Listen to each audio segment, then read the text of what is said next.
First, lalagay natin yung mga devices. So, router, dalawang router. Ayun, tapos dalawang PC. Then, kakonect natin sila. So, crossover, fast Ethernet 0, fast Ethernet, yun, fast Ethernet 0, fast Ethernet. Tapos, gagamit tayo ng serial DCE sa router. So, serial 2, serial 2.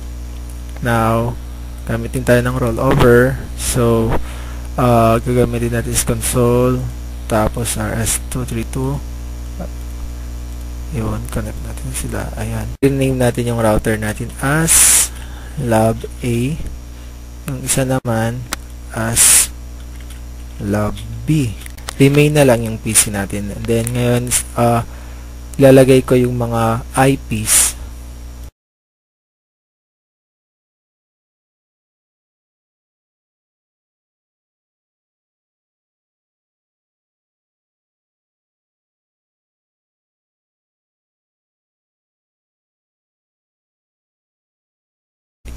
Itong IP na to is sa default gateway ng PC at saka sa fast Ethernet ng router.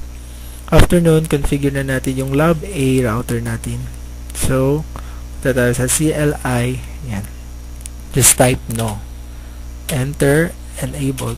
Config T. So, host name. So, Lab A. After na, lagyan natin ng password.